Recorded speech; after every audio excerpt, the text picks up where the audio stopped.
नाराए तकबीर, अल्लाहु अकबर, नाराए रिसालत, या रसूलल्लाह, नाराए हैदरी, पर मोहम्मद व अहले बैत मोहम्मद सल्लल्लाहु अलैहि वसल्लम. In the name of Almighty Allah, the most beneficent, the most merciful, Allah shower His mercy on Prophet Muhammad sallallahu alaihi wasallam and his progeny. Now I would like to invite Brother Alizadeh for the recitation of Holy Quran. Bar Muhammad wa Ahle Bayt Muhammad salawat. Allahumma salli ala Muhammad wa ali Muhammad. Bar digar salawat. Allahumma salli ala Muhammad wa ali Muhammad wa ajil farajahum. Assalamu alaikum. I was thinking that it is the upstairs, but when I heard your voice, I came here. Thank you.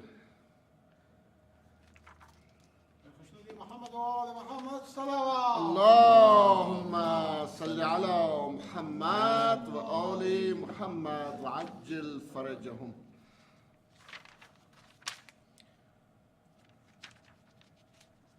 برای شادی روح شهدای اسلام صلوات.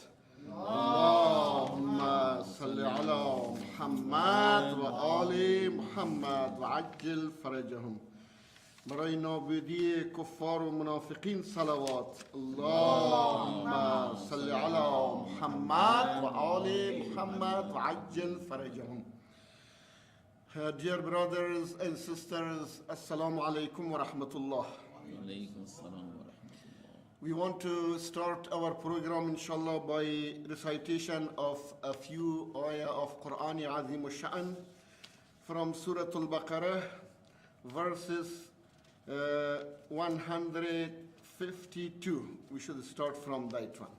And it will be, inshallah, continued until 157. And I request all brothers and sisters that could you please say loud salawat. Allahumma salli ala Muhammad wa ali Muhammad wa ajil farajahum. أعوذ بالله من الشيطان الرجيم. بسم الله الرحمن الرحيم. فاذكروني أذكركم واشكروا لي ولا تكفرون. يا أيها الذين آمنوا استعينوا بالصبر والصلاة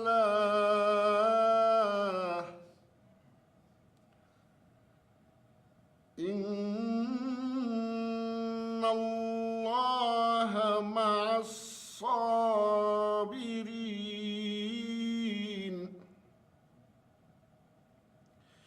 ولا تقولوا لمن يقتل في سبيل الله أموات ولا تقولوا لمن يقتل في سبيل الله أموات بل أحياء ولكن لا تشعرون.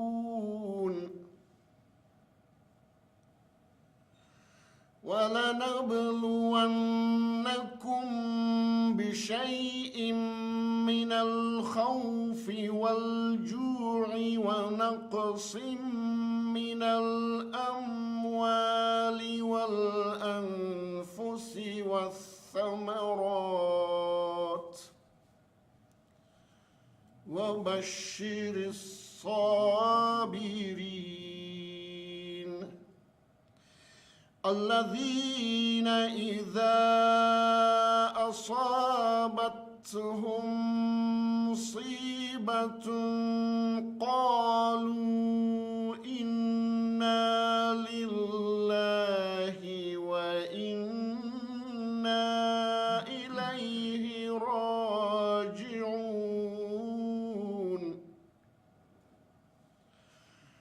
أولئك عليهم صلوات من ربهم ورحمة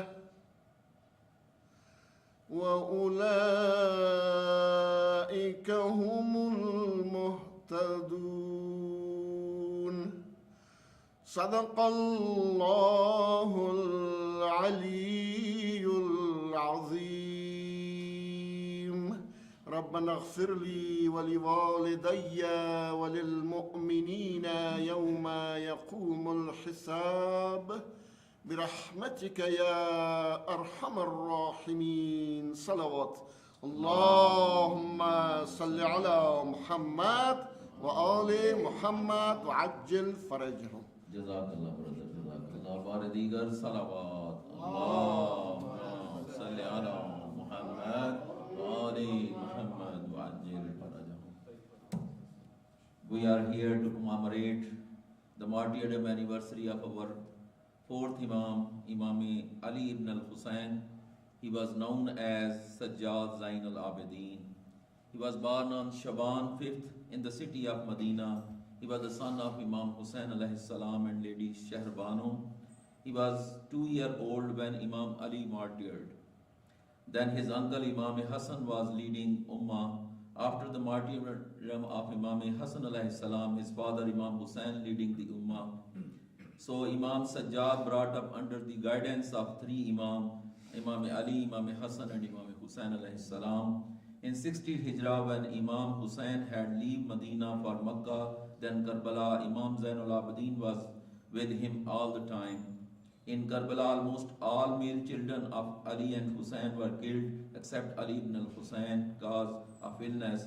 He was unable to participate in the jihad of Karbala. He became the 4th Imam after the martyrdom of his father, 3rd Imam Hussain alayhi salam. In spite of his illness and humiliation position in front of Yazid, when Yazid addressed to him in an insulting manner and said, "Your father wasted his life by refusing to give the oath of allegiance to me," he said, "He sacrificed his life to save Islam from evils." Meanwhile, a Muazzin called Azan when he said and witnessed that Muhammad is the messenger of Allah. Imam said to Yazid, "Listen, Hussain is successful because you cannot change the name of our grandfather Muhammad Mustafa sallallahu alaihi wasallam. Allahumma salli ala Muhammad wa ali Muhammad wa ajil farajahum." He lived after the event of Karbala for 35 years, even though Imam was house arrest, but he continued preaching Islam. He continued preaching Islam through supplication. Imam taught his followers the relationship between Allah and people. After his death, his companion collected his supplication, which is called Al-Sahifa Sajadiyah. He martyred on 25th Muharram al-Haram through a fatal dose of poison given by Walid ibn Malik Lanatullah alayh, and was laid rest in the Baqi in Medina. Our heartiest condolences to our Imam of time, Imam al-Hujjah alayhi salam, to all Mu'mineen of Saskatoon, Bar Muhammad wa Ahl Bayt Muhammad salawat. Allahumma salli ala Muhammad wa ali Muhammad wa ajil farajahum. Tera sajda, teri masjid, tera Kaaba sajjad. Tera sajda, teri masjid, tera Kaaba sajjad. हर इबादत में है रोशन तेरा चेहरा सज्जाद. एक तरफ अज़मत तौरात ज़बूर अंजील, एक तरफ तेरी दवाओं का सहीफा सज्जाद. बानी इस्लाम ने आकर तेरे दामन में पनाह पाई है, इस्लाम ने आकर तेरे दामन में पनाह.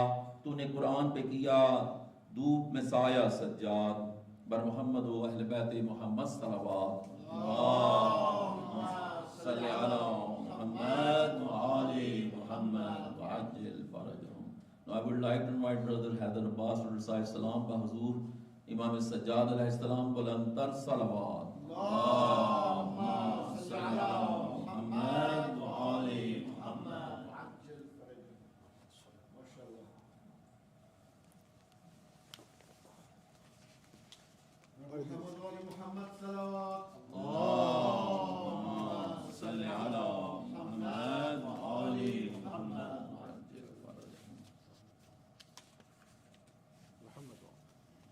دیگر صحابہ.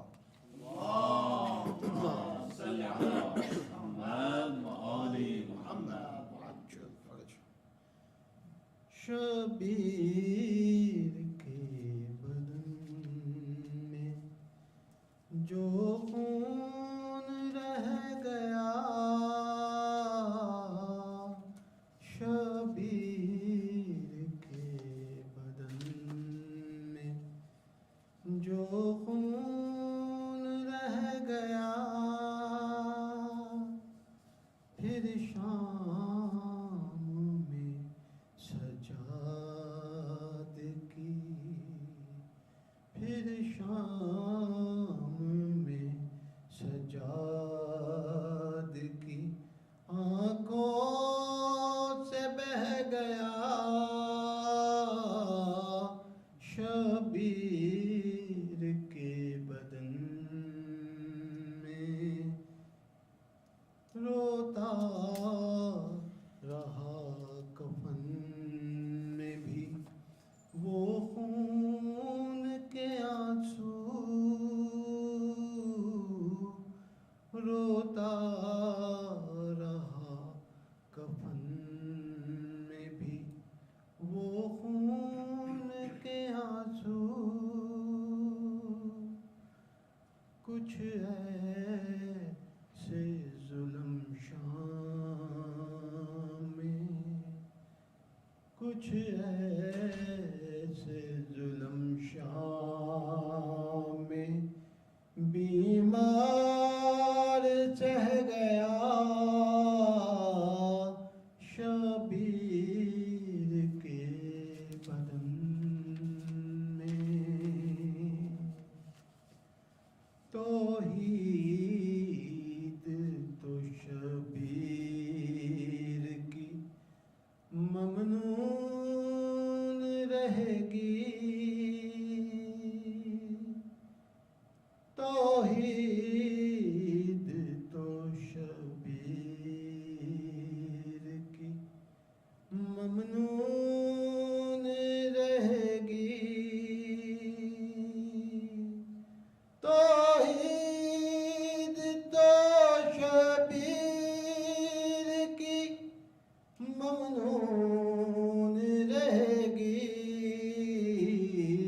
عاشور کا ڈھلتا ہوا، عاشور کا ڈھلتا ہوا سورج یہ کہہ گیا، شبیر کے بدن میں. عنوان ادھورا نہ رہے ذبح عظیم کا، عنوان ادھورا نہ رہے ذبح عظیم کا،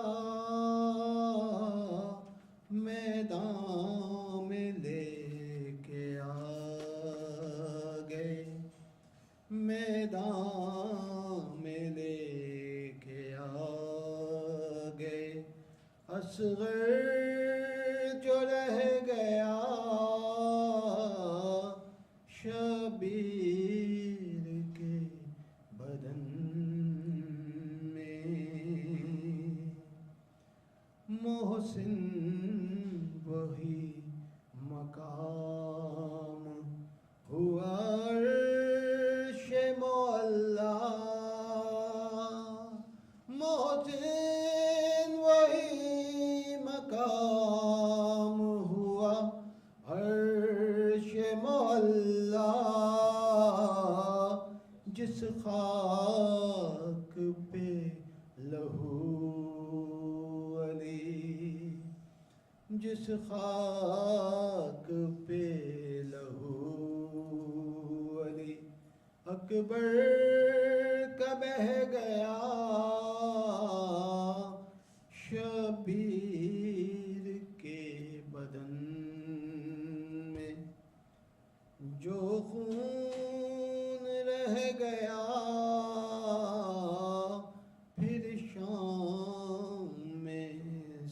سجاد کی آنکھوں سے بہ گیا شبیر کے بدن میں. رحمت محمد و آل محمد صلوات.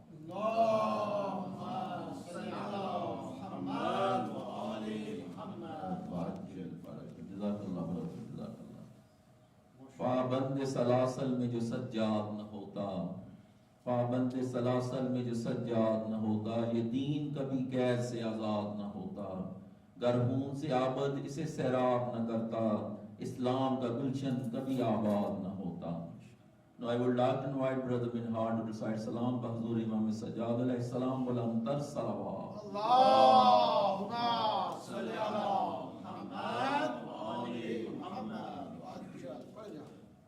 سورہ فاتحہ.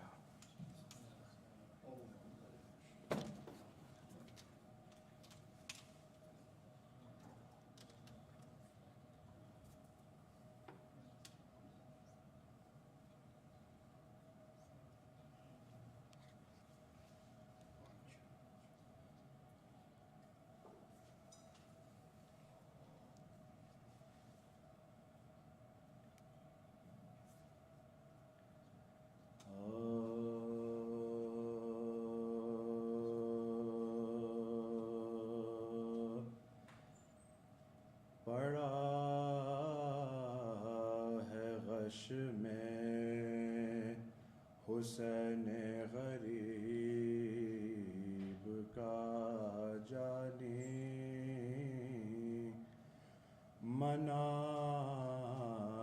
رہے ہیں خوشی ظلم و جور کے بانی. دم نماز جو چونکا یہ ہے در ثانی، دم نماز جو چونکا یہ ہے در ثانی، وضو کے واسطے اٹھ کر طلب کیا پانی، وضو کے واسطے اٹھ کر طلب کیا پانی. جو پانی آیا تو منہ آنسوؤں سے دھونے لگے، پھری نگاہوں میں بابا کی پیاس رونے لگے، پھری نگاہوں میں بابا کی پیاس رونے لگے. تڑپ کے دل نے کہا ہائے سیدے خوش خو، یہی تو نام ملا، یہی تو ہے نام ملا. 3 دن جو بہر وضو، اسی کی چاہ میں کوثر کو چل گئے امو، اسی کی واسطے امو کے کٹ گئے بازو، اسی کے واسطے امو کے کٹ گئے بازو. یہی تو وہ ہے جو بے شیر نے نہ پایا تھا، اسی کو مانگ کے گردن پہ تیر کھایا تھا، اسی کو مانگ کے گردن پہ تیر کھایا تھا.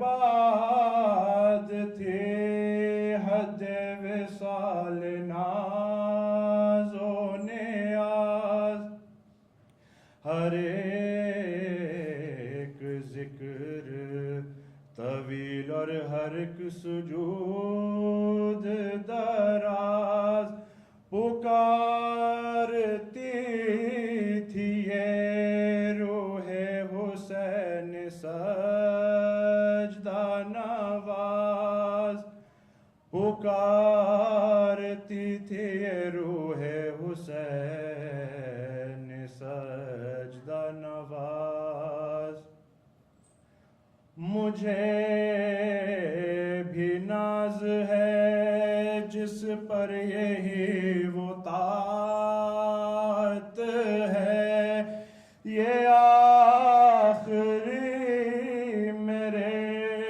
سجاد کی عبادت ہے، یہ آخری میرے سجاد کی عبادت ہے، ہوئی تمام جو آخر نماز جان رسول،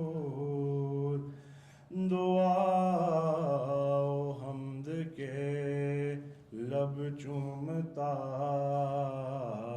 تھا حسن قبول، دیا جو شکر کے سجدے کو حق کی یاد میں طول، تو ایک عصر کا یاد آیا سجدہ مقبول، تو ایک عصر کا یاد آیا سجدہ مقبول، اٹھے جو روتے ہوئے کوچ کر گئے سجاد، کہا حسین حسین اور مر گئے سجاد، اٹھے جو روتے ہوئے کوچ کر گئے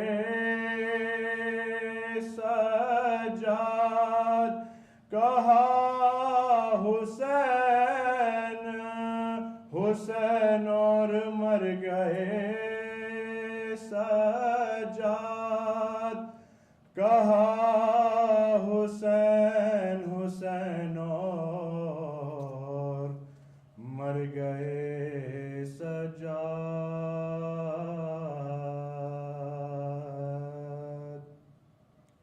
پڑھا ہے غش میں بر محمد و آل محمد صلی اللہ علیہ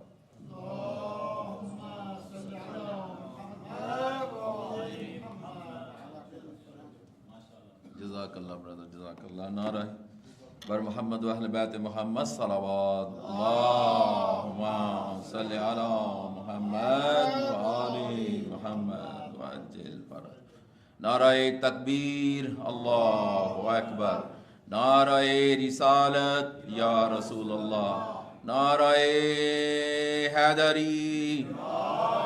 لبیک یا حسین، لبیک یا حسین، لبیک یا حسین. بر محمد و اہل بیت محمد صلوات، اللہم صلی علی محمد و آل محمد وعجل فرجہم. Now I would like to invite Moulana Shaikh Murtaza to recite Majlis Imam Sajjad alayhi salam. Bulantar salawat. Allahumma salli ala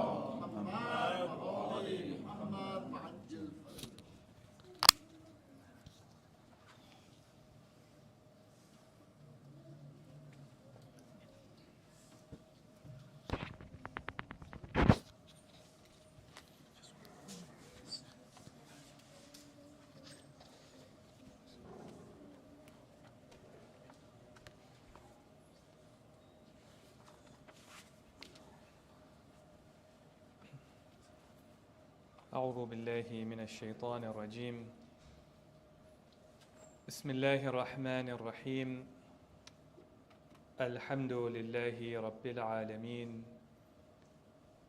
الحمد لله الذي لا يبلغ مدحته القائلون ولا يحصي نعماءه العادون ولا يؤدي حقه المجتهدون ثم الصلاة والسلام على أشرف الأنبياء والمرسلين سيدنا وحبيب قلوبنا وطبيب نفوسنا أبي القاسم المصطفى محمد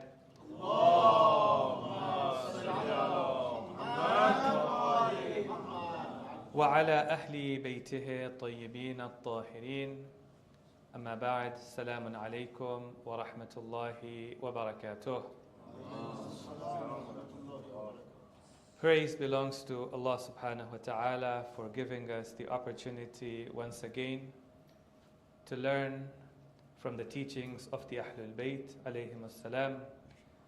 I'm also very grateful to Allah for giving me the opportunity to be with you brothers here in Saskatoon. Tonight we are commemorating the Shahadat of the fourth Imam. And therefore tonight I would like to introduce you to one of the documents of the fourth Imam. And that is Risalatul Huquq. Risalatul Huquq is translated as the Treatise of Rights. But we will see later today that the more correct translation for it should be the Treatise of Duties and Responsibilities, because it speaks about the rights that people have on us. This document is a very important document. It's very important in the history of Imam As-Sajjad. It's very important for the growth of our communities today as well. This document in the earliest texts was recorded by Sheikh As-Saduq, both in Tuhaful Uqul and also in Man La Yahdaruhu Al-Faqih. And I mentioned the name of Sheikh As-Saduq because he was one of the scholars who was very careful in recording hadith. And generally you find that he chose hadith carefully before recording it in his books. Secondly, this Treatise of Rights or Responsibilities is something that the fourth Holy Imam taught to one of his close companions, a companion by the name of Abu Hamza Thumali. And you are familiar with Abu Hamza Thumali because there is a dua that we recite in the month of Ramadan at the time of Sahar, which is known as the dua of Abi Hamza Thumali, that was also taught to Abu Hamza, or he heard it from Imam As-Sajjad. Now when you come to Risalatul Huquq, you find that Risalatul Huquq has been divided into three parts. First, the rights that Allah subhanahu wa ta'ala has upon us. Secondly, the rights that we have upon ourselves. The rights that the soul has upon me. My eyes have upon me. My hands have upon me. My salat has upon me. My zakat has upon me. And then finally, the Imam speaks about the rights that others have upon me. Now this order of rights is also very important. If a person does not fulfill the first two rights, then he will not be able to fulfill the last right either. We're going to see that today as well. But first I want to speak about why this became an important document in history, and why did Imam As-Sajjad even present Risalatul Huquq? What did the Imam see in the aftermath of Karbala that he felt it was necessary for people to learn about the responsibilities that they have towards others? So two things happen in the aftermath of Karbala. First is the political situation. The political situation was a suffocating environment. The Banu Umayyah, they put draconian measures in place, and any sound of dissent was extinguished by them. In the year 61 after Hijrah, Imam al-Hussein is martyred. In the year 62nd after Hijrah, the people of Medina, they rise and revolt against Yazid. When the army of Yazid enters the city of Medina, historians narrate it is the worst massacre that the city of Medina ever witnessed. For 3 days, the soldiers were given free will to do whatever they wanted to do in Medina. It is known as the incident of Harra. In the year 63 after Hijrah, Abdullah ibn Zubayr rises in Mecca. As a result of it, Yazid sends his army and they put a siege around Mecca. When they cannot break the siege, they decide to send catapults. And for the first time in the history of Islam, fire was catapulted towards the Kaaba. And some part of the Kaaba was damaged because of it. Okay. This was the situation after the Imam returns to Medina. For most of his life, the Imam lived under the rule of Marwan ibn al-Hakam. Because Yazid died in the year 63 after Hijrah. In fact, the army that came to put the siege on Mecca, when they heard that Yazid has died, they returned back to Sham. After that, most of the imamat of the Imam was under the rule of Marwan ibn al-Hakam. Marwan was known to hate the Ahlul Bayt. One of the things that he did was when they got control over Iraq, he made Hajjaj ibn Yusuf. Some of you might have heard of the name of Hajjaj. If you think of Saddam, now think of somebody who is even worse than that. And he made him the wali and the governor of Kufa. Kufa was a place that was a bastion of the Shias. Hajjaj came. He killed the top tier of companions of Imam Ali. Kumail ibn Ziyad, Hajjaj killed him. Maytham al-Tammar, Hajjaj killed him. Rashid Hajari, Hajjaj killed him. Shias were put into prisons in numbers. The prisons were filled with Shias. Whether you dissent or you don't dissent, if you are a follower of the Ahlul Bayt, you are put into prison. Economic sanctions were placed upon the Shias. People were afraid to trade with Shias. And therefore you find the economic situation of the Shia was so bad. During the time of Hajjaj, sometimes even in the family of Bani Hashim, it was difficult for the women to find enough clothes to say their salat. That's the political situation in which the Imam starts his imamah. And therefore Mas'udi, who's a historian, he describes that moment of history.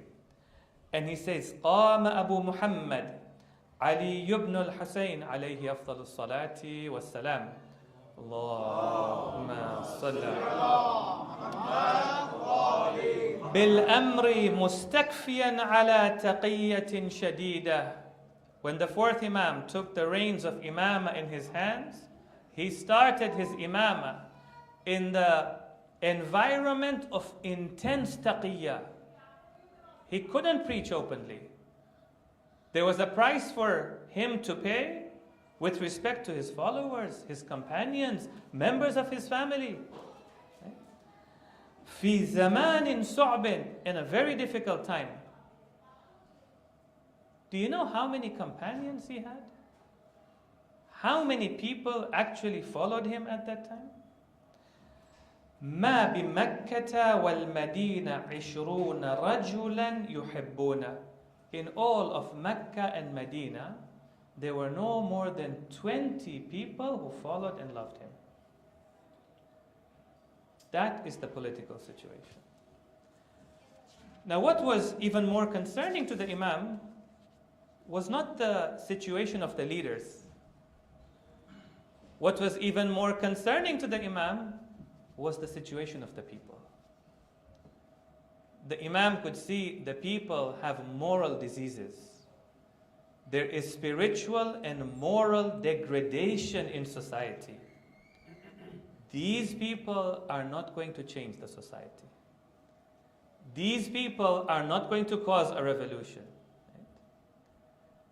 Now you find that after the Prophet of Allah passes away, the Muslims embark on futuhat, conquests. And in a few years, they have not only conquered what is present-day Iran, they have conquered India, they have reached all the way to China as well. With the futuhat, a lot of money comes into the Muslim lands.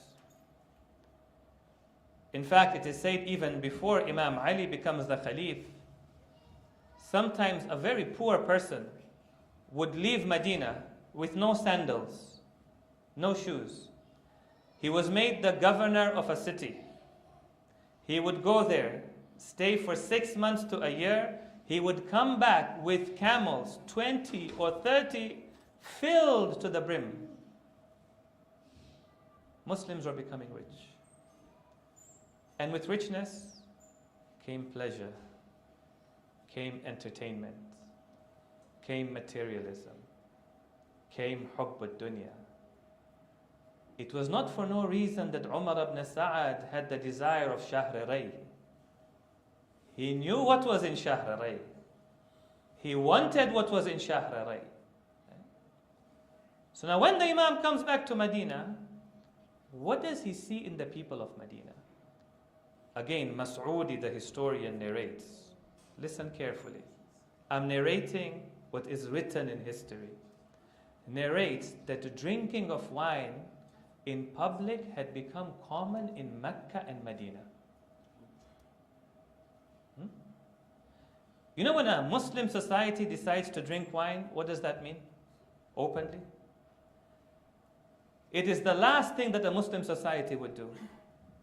It means they have broken all of the laws of Islam. That now they give themselves the audacity to drink wine in public. You find that singing, dancing, inappropriate and indecent gatherings have become common in Medina. In fact, the historians narrate that one of the lady singers was so famous that when she went for Hajj, there was not a single Hajji, but he did not know her, that would not know her. That's the situation that Imam as-Sajjad is in. In fact, the rulers are encouraging it. Now you say, why would the rulers want to encourage it? I was recently listening to a podcast online. There's a channel called The Thinking Muslim. And they were doing an interview with a political analyst. And they asked them about the situation in Saudi Arabia. Because nowadays in Saudi Arabia, you see on one hand, the ruler wants to remove Islam from public life.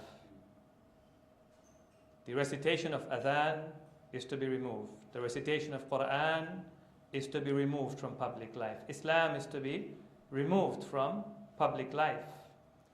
And those who dissent against it, they are put into prison.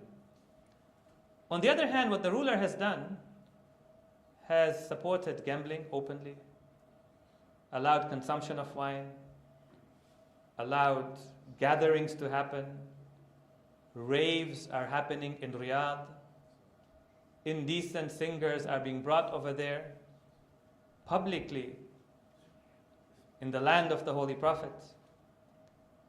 So they asked the political analyst, why is he doing this? And he said, this is a social contract. And what the ruler is telling the people is, let me do my things, and I will let you do your things. Whatever you want to do, you want to enjoy yourself, you want to entertain yourself, you want these pleasures, I let you have them. But then the decisions I make when it comes to foreign policy, when it comes to this, when it comes to that, you also don't create a headache for me.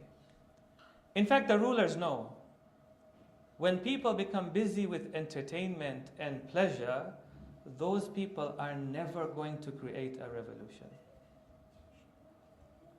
That's the situation that Imam As-Sajjad sees when he comes back now to the city of Medina. So now how does Imam As-Sajjad address this? There's a book called Siraya Pishvayan in Farsi. It means the path of our predecessors. It's written by Mahdi Pishvai. In that book, he mentions 6 or 7 strategies adopted by Imam As-Sajjad to address the social and spiritual maladies of society. And tonight I think it is important for us to learn about some of them. I think it's important for us to learn about it because unfortunately the picture of Imam As-Sajjad that we have in Shia culture today is that Imam As-Sajjad was that Imam who was bimar.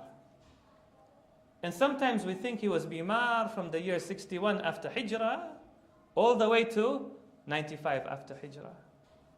He was lachar, as we say sometimes in Urdu. Right? We think of him sometimes as, na'udhu billah, a broken man. And that all of his life, the only thing Imam As-Sajjad did was to cry over the tragedy of Karbala. My dear brothers and sisters, Imam As-Sajjad was a mujahid. He was a warrior. He was a fighter. He was one who struggled in the way of Allah subhanahu wa ta'ala. If Imam al-Hussein is a mujahid, his son is also a mujahid. Nare Takbir! Allahu Akbar! Nare Risalat! Ya Rasulullah! Ulaiman Nare Hadari! Muhammad Salawat! Allahumma salli ala Muhammad wa ali Muhammad. The first strategy was to institute the commemoration of the Aza of Imam al-Hussein.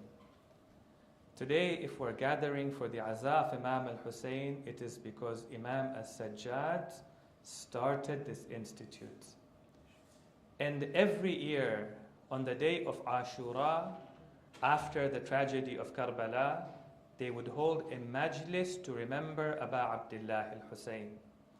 During the time of Imam As-Sajjad, the entire family of Abdul Muttalib would hold the Majlis. During this period of time, the Majlis of Aza was held on the day of Ashura.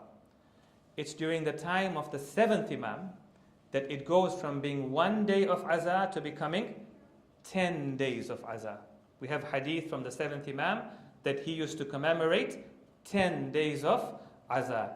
But Imam As-Sajjad, he started this institute. And the women of the Ahlul Bayt, for a long period of time, they wore black and they were in Aza. And Imam As-Sajjad used to sustain them and he used to support them. In fact, Imam As-Sajjad took the message and the tragedy of Karbala and he spread it in the city of Medina. You know that when Imam As-Sajjad used to even go to the bazaar, he would remember Aba Abdullah al-Hussein. When he would see an animal being taken to be slaughtered, then he would ask the butcher, have you given any water? Right? And he was reminding them of what happened in the tragedy of Karbala. Why was this important? This was important because the Umayyads had spread a narrative. Their narrative, their propaganda, was that this was a small group of rebels these rebels, they revolted against the Amir. They called him the Amir. And Allah gave victory to the Amir. This narrative had to be broken. Right? And the way Imam As-Sajjad went about breaking this narrative is that every year, in fact, every so often, they would hold Majlis of Aza for Imam al-Hussein. That is one. Secondly, the Imam would give sermons, khutbah, and he would give maw'idha, admonition. Imam As-Sajjad, even after returning to the city of Medina, on Fridays he would give admonition. And people would gather in the masjid to listen to Imam As-Sajjad. Okay? What we understand historically is the people who used to gather, they weren't Shias. Most of them were not Shias. But they wanted to listen to Imam As-Sajjad. And so when you read the sermons, you come to realize that he's speaking to people who still do not believe in his wilayah. He says to them, Ayyuhan nas, O people, ittaqullah, have taqwa of Allah. وَاعْلَمُوا أَنَّكُمْ إِلَيْهِ رَاجِعُونَ, and know that you are constantly returning to Allah subhanahu wa ta'ala. وَأَوَّلَ مَا سَأَلَانَكَ عَنْ رَبِّكَ الَّذِي كُنْتَ تَعْبُدُ. When you go in the grave, the first question that you will be asked is about your Lord whom you used to worship. And then your religion that you used to follow. And the book that you used to follow. And then the Imam mentions, وَعَنْ إِمَامِكَ الَّذِي كُنْتَ تَتَوَلَّاهُ. And they will also ask you about your Imam that you used to follow. Whoever you have chosen as your Imam, you have chosen Imam As-Sajjad as your Imam, you will be asked. If you have chosen whoever it is as your Imam, you will be asked about it. Imam used to teach through conversations. You know, sometimes we think that maybe the Imam didn't give so many sermons, so Imam was not preaching Islam. Imam was teaching through conversations. Somebody comes back from Hajj. The Imam says to him, Shibli, you went for Hajj? He says, yes, I went for Hajj. The Imam says to him, you went to Masjid al-Khif? I'm summarizing it. He says, yes. He says, when you went to that mosque, did you make the intention in your heart that from now on, you are not going to have khawf, fear, of anyone but Allah subhanahu wa ta'ala? He said, no, Yabna Rasulillah, I didn't do that. He says, Shibli, you slaughtered the animal. He says, yes, I slaughtered the animal. The Imam says to him, Shibli, when you slaughtered the animal, did you make the niyyah and the intention that you are slaughtering the throat of greed with the reality of taqwa and you are following in the footsteps of Ibrahim? He said, no, Yabna Rasulillah. The Imam said to him, Shibli, you didn't go to Masjid al-Khif. You didn't slaughter any animal. You didn't go to Jamarat. You didn't wear ihram. You didn't do tawaf. You didn't do sa'i. You didn't do hajj. Shibli cried. And he said, next year I will go again. The Imam is teaching through admonitions and conversations. Thirdly, the Imam is training students and slaves. Okay? It was a very difficult time for the Imam. One of the ways our Imams used to spread the message of the Ahlul Bayt was through their students. Shaykh At-Tusi mentions that Imam As-Sajjad during his lifetime had trained and taught 172 students, and he mentions those students, each of them by name. And not all of those students were Shia. Many of the students of the Imam were from the Ahl Sunnah, or people who did not think of themselves as Shia. Shaykh al-Mufid says, the number of ahadith that the Ahl Sunnah have narrated from Imam As-Sajjad is uncountable, let alone what we have narrated from Imam As-Sajjad. So the Imam was training his students to spread the message of the Ahlul Bayt. Now, one of the things the Imam did was that he used to buy slaves. And Imam al-Sajjad is known to buy a lot of slaves. His financial situation was not good. But for some reason, he decided that he is going to buy a lot of slaves.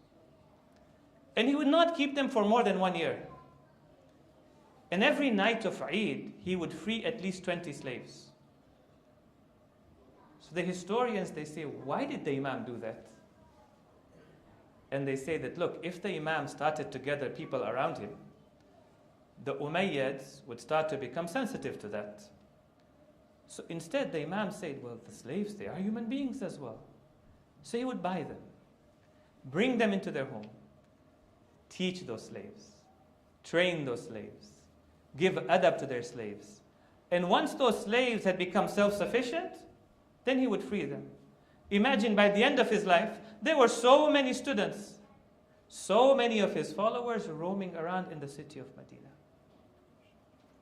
That was another way the Imam was spreading the message of Islam. The fourth way is through teachings dua, but through teaching du'as to the people, in particular teaching the Sahifa Sajjadiyah.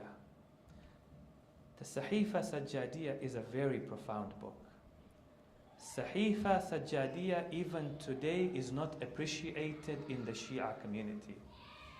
Do not compare Sahifa Sajjadiyah to other du'as.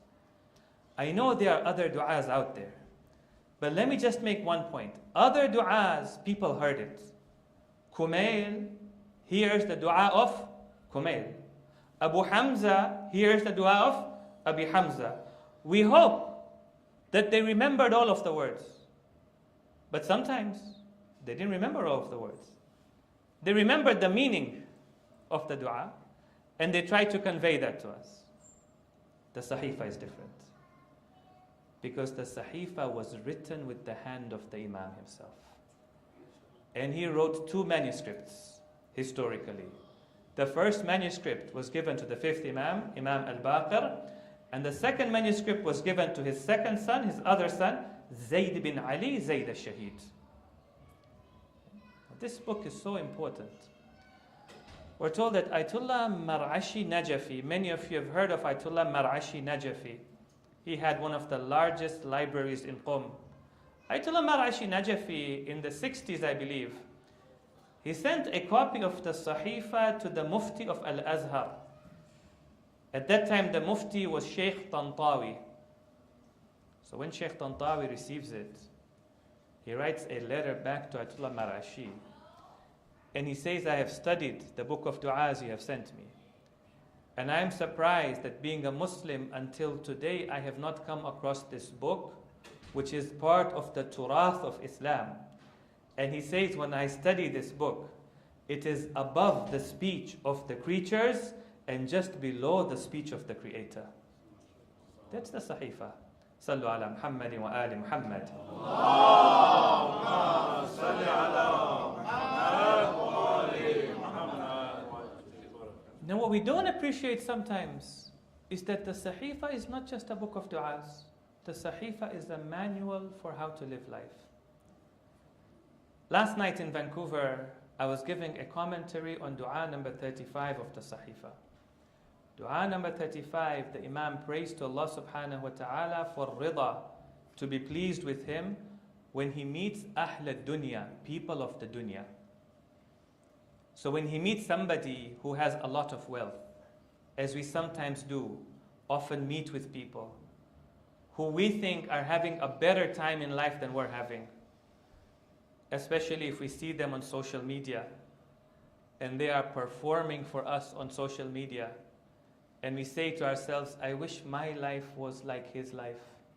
Yeah? There's a dua for that in the Sahifa. So in the dua, the Imam breaks it down into 5 parts. First, he says, Oh Allah, I confess to your adala, you are just. So the way you have distributed wealth has also been in a just manner. It's one thing to read about adalat in books of theology. It's another thing to see adalat, to see the world with adalat. Secondly, he says to Allah subhanahu wa ta'ala, Oh Allah, my worry is that I ask you to protect me from hasad. And do not test me with hasad. So secondly, when you see people like that, don't have hasad. Thirdly, he prays to Allah subhanahu wa ta'ala and says, Oh Allah, make my heart pleased with your qada and your qadar. Fourthly, he says, Ya Allah, help me to change how I define success.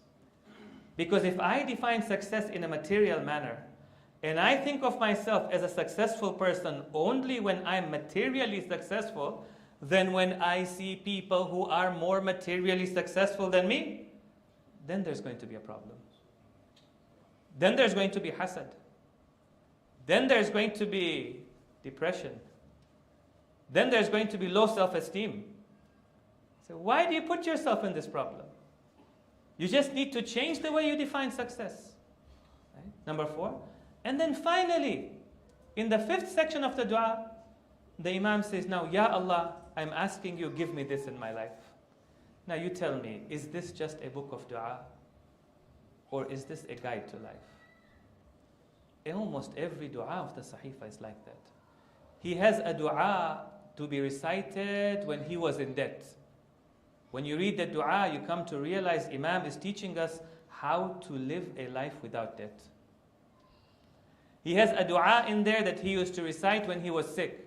When you read that dua, he says, Ya Allah, should I thank you more for moments of health that I have in my life? Or should I thank you more for moments of sickness in my life? Because there is goodness in both of it. Then the Imam teaches you what is the goodness that comes out in the moments of sickness in your life. Now again, I ask you, tell me, is this only a book of dua? Or is this a guide on how to live your life? So the Imam now teaches through the Sahifa. And there are many other strategies. We don't want to go through all of these strategies tonight. But the one strategy that I believe that sometimes our historians have neglected is that one of the important strategies of Imam as-Sajjad in dealing with the political situation at that time and the moral and ethical issues of that time was community building. Strengthening the bonds of community. Building a sense of jama'ah. In the tradition of the Ahlul Bayt, you don't change your society until you change your community. It's strong communities that build strong societies. And therefore you find in the aftermath of Karbala, whenever somebody came to the Imam and said, we are ready for the revolution, the Imam used to ask, tell me what is the strength of your community. Okay? And let me quote for you a hadith of the 5th Imam, Imam al-Baqir alayhi afdalu salati wa salam. Allahumma salli ala Muhammad wa ali Muhammad. A man comes to the Imam from Kufa and he says, Yabna Rasulillah, inna jama'atana bil Kufa la kathir. Surely our community, our jama'ah in Kufa is a large number. By this time in Kufa, you expect them to be 100,000 strong now. Okay. Love أمرتهم لأطاعوك واتبعوك. If only you were to command them, they are going to obey you and they are going to follow you. We are ready for a political revolution. So now the Imam is going to ask him one question. This one question is a very important question. This one question is a litmus test on whether you are ready or you are not ready. You know, today one of the questions we ask in the community, why isn't the 12th Imam reappearing? And why isn't the Imam doing his uprising? Yes? So I'm sure that if the 5th Imam asked this question, then the 12th Imam must also have the same question from us. So now what's interesting is not the question Imam asks. The question that he doesn't ask. He doesn't ask, do they pray and fast? Of course they must pray and fast. How can they be a Muslim community if they don't pray and fast? He doesn't even ask, what is their strength? 100,000? 150,000? Do they have weapons? Do they have swords? Do they have shields? He doesn't ask that. He doesn't even ask, do they give zakat to me? Have they sent khums to me? So he didn't ask that question either. So what did the Imam ask? He asked a simple question. He says, أَيَجِيءُ أَحَدُكُمْ إِلَى كِيسِ أَخِيهِ فَيَأْخُذُ مِنْهُ مَا يَحْتَاجُ? Does it ever happen when somebody in your community, when he's in need, he can come and put his hand in the money bag of his brother and take from it whatever he wants, and the other brother would be okay with it as well? Does that happen? That you care for each other so much, you consider one another an extension of your own family, an extension of your own self. If somebody came and he took something from me, it must be because he needs it. Let him have it. Does that happen in your community? He said, no, it doesn't happen. Do you know what the Imam said? He said, فَهُمْ بِدِمَائِهِمْ أَبْخَلْ. If they're not able to share their wealth, when it comes to sacrificing their blood, they are going to be even more bakhil. They're going to be even more miserly. So you're not ready. Therefore, you find in the aftermath of Karbala, one of the strategies of the Ahlul Bayt was to build a strong sense of community. And this is where Risalatul Huquq becomes important. We started our conversation tonight by talking about Risalatul Huquq.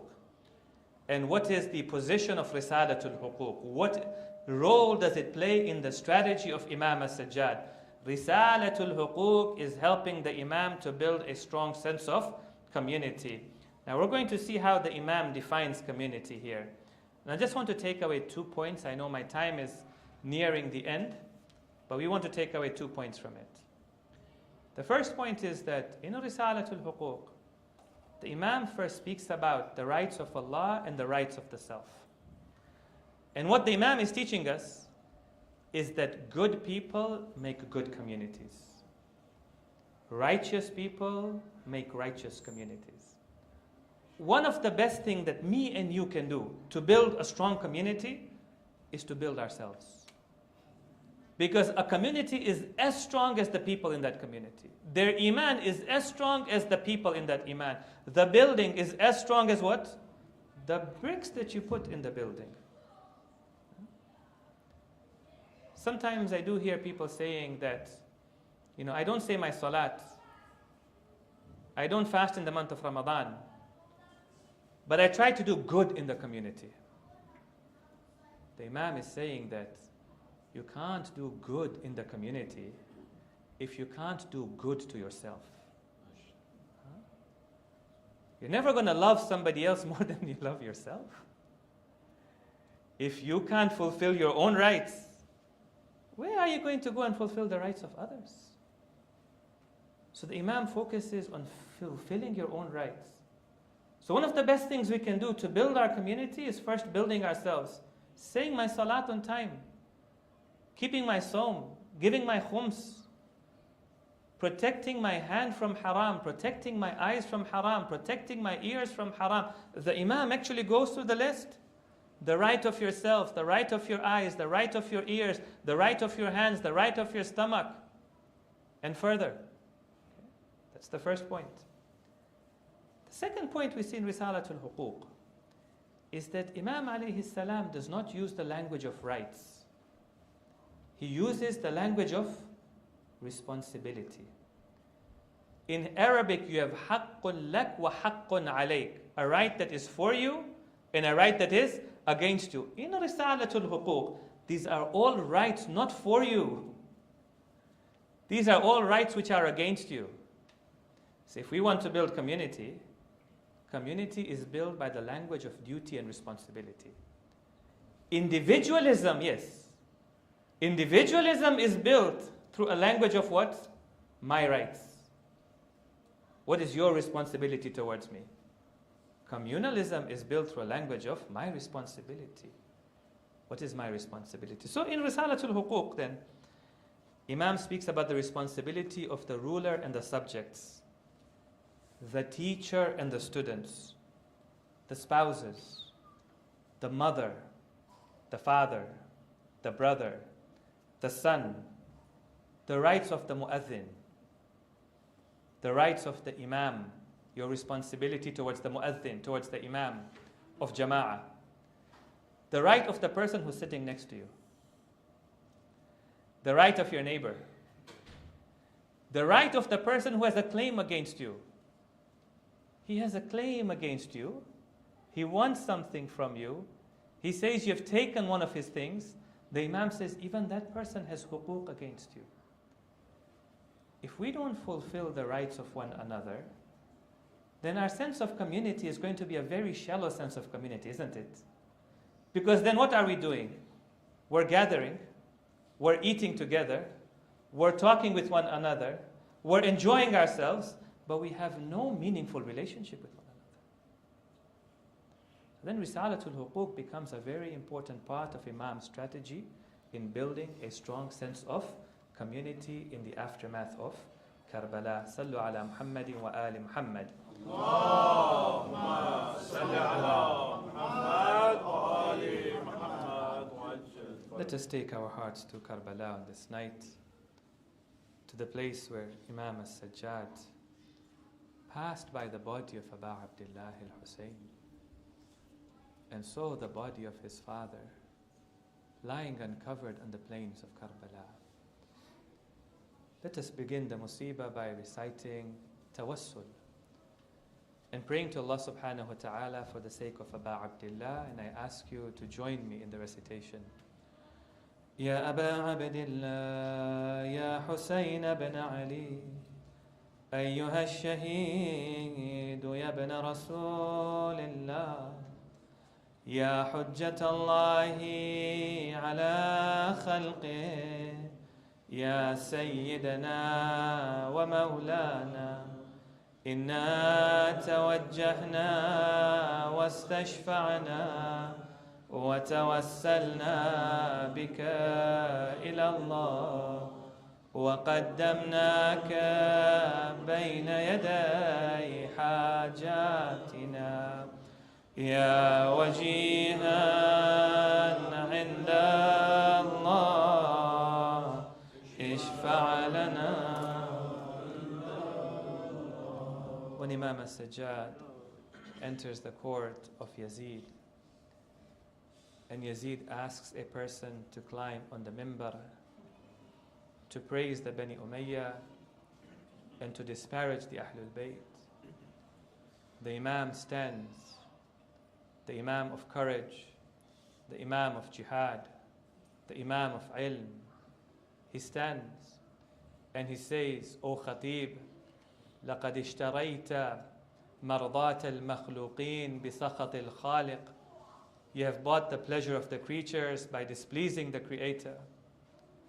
And then he says to Yazid, allow me to climb on these pieces of wood so that I may say something that is pleasing to Allah and of benefit to the people. Yazid refuses, but the people say, let him climb on the mimbar. When the Imam climbs on the mimbar and he sits, he praises Allah. And then he says to the people, من عرفني فقد عرفني ومن لم يعرفني أعرفه بحسبي ونسبي. Whoever knows me, then he knows me. But the one who doesn't know me, let me introduce him to my hasab and my nasab. Let me introduce him to my lineage. And the Imam says, أيها الناس أنا ابن مكة ومنى أنا ابن زمزم والصفا. I am the son of Mecca, I am the son of Mina, I am the son of Zamzam, I am the son of Safa.